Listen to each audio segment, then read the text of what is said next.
Chose me rêve à Botel, Ishmat, Rabbi Shimon, Ben Esther, Zechoneh Bracha. Dans la paracha de cette semaine, il y a Moshe Rabbeinu, Alav Shalom, il sait qu'il va mourir, il sait qu'il ne peut pas rentrer en Israël, et il demande à Hachem, qui va me remplacer? Qui? Il dit, Moshe Rabbeinu, Akadosh Baruch Hu, ton peuple, ils ne sont pas faciles. Les Juifs, ils ne sont pas faciles. Les Juifs, ils sont durs.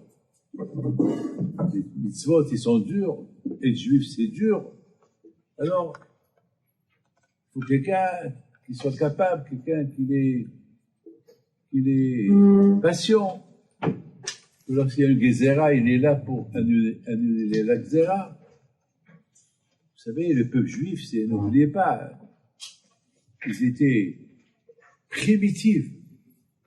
Ils ne connaissaient rien de ce monde-là. Ils étaient dans le désert, 40 ans. En Égypte, ils étaient esclaves. Ils n'avaient rien du tout. Dans le désert, il n'y avait rien.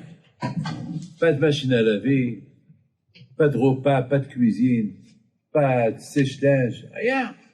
Il n'y avait rien, pas de cordonnier, pas de cuisinière, pas de légumes, il n'y avait rien du tout. Tout descendait du ciel.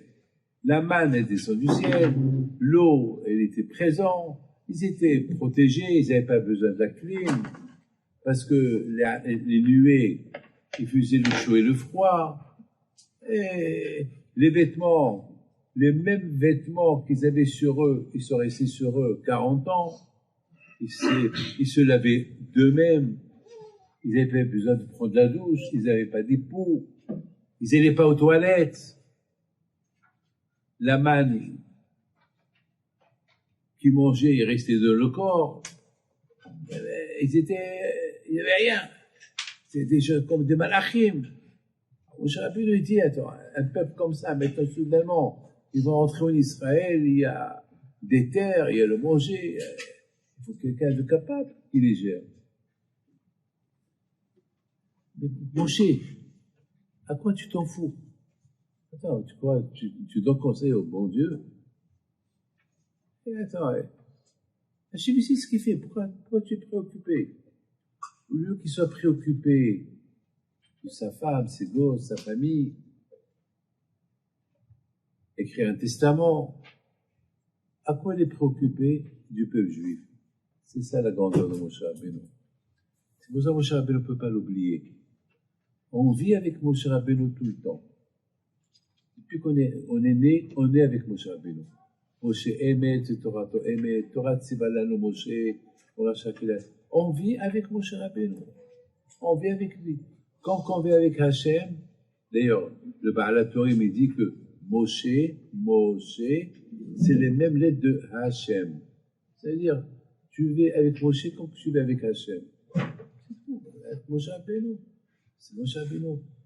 Tellement qu'il aimait les Juifs, de quoi il est préoccupé de leur avenir? Il n'est pas préoccupé de lui-même.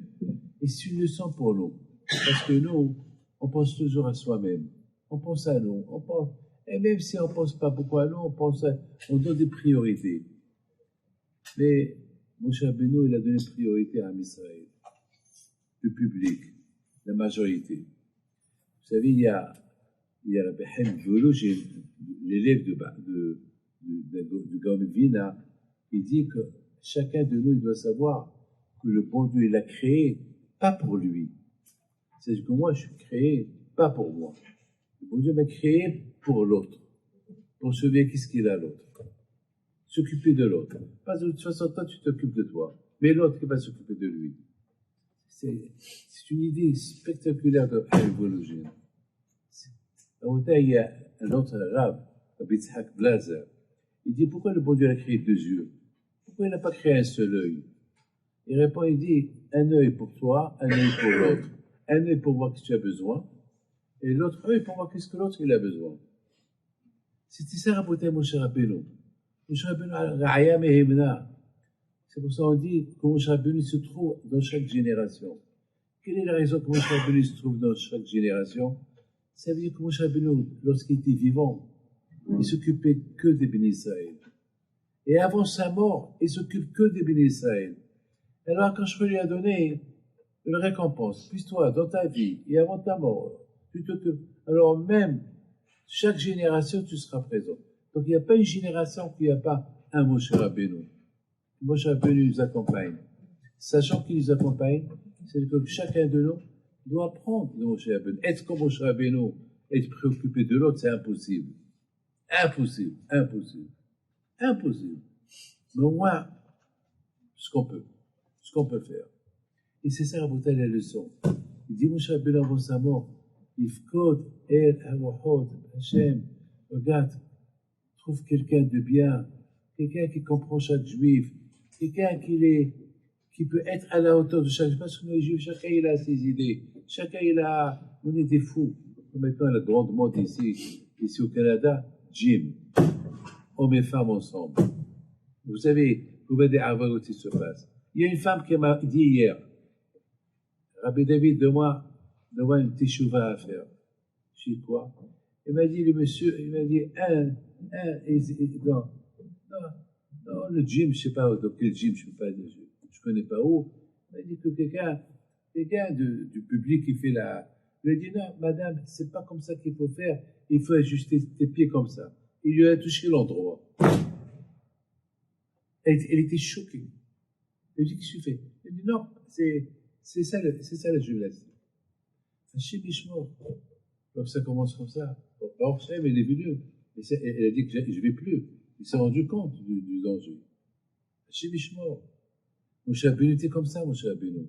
Moshe Rabbeinu, il était là pour surveiller. Qu'est-ce que le peuple juif y fait? Il vivait la vie de chacun. Qu'est-ce que celui-là lui manque? Celui-là fait ça, il va lui dire, mon fils ne fait pas ça. C'est pas avec fermer les yeux. Et c'est ça ce que Moshe Rabbeinu a demandé avant sa mort à Kashbo. Hachem, quelqu'un qui connaît ton peuple, chacun il a ses idées, quelqu'un qui peut être quelqu'un qui peut dominer tout le monde, quelqu'un qui peut être à la hauteur de chacun. Alors quand je lui ai dit, tu veux ce quelqu'un-là, eh bien, il est à côté de toi. C'est ton souci, c'est ta photocopie. C'est Yoshua Benoun. Pendant 40 ans, là où tu vas, il va avec toi. Il n'y a pas mieux que lui. C'est ta photocopie. Yoshua Benoun. Il est humble, il est gentil. Ce que tu fais, il va le faire. À Odaï, on ne peut pas être comme eux, mais au moins.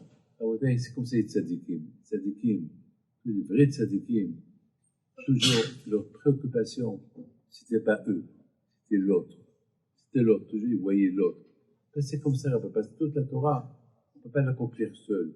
Toute la Torah, on ne peut l'accomplir que ensemble. Ce que moi je ne peux pas faire, toi tu le fais.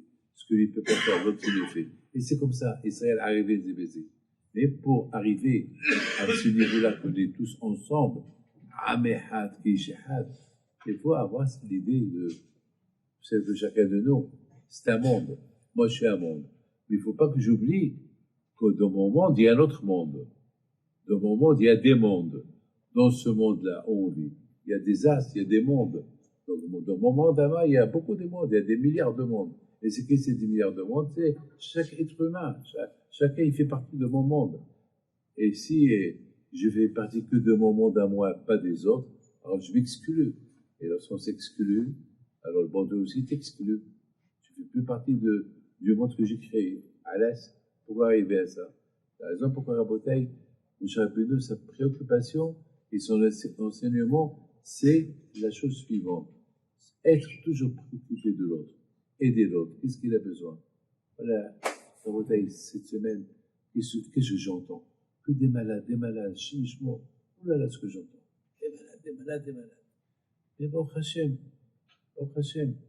que chacun peut faire pour ces malades, quoi? Prier. C'est sa préoccupation. Il a besoin de quelque chose, on l'aide. Prier, c'est donner à tout le monde. Prier. Vous savez, après 120 ans, le bon Dieu va vous dire, ah, tu as sauvé des milliers de juifs. Comment? Ben, parce que tu as prié sur celui-là, tu as prié pour celui-là, il faisait de mauvaises choses, et tu lui as dit de se corriger. T'as fait, voilà les montres que tu as sauvées. Rabotai, c'est ça, Rabotai, ce que nous, on doit être.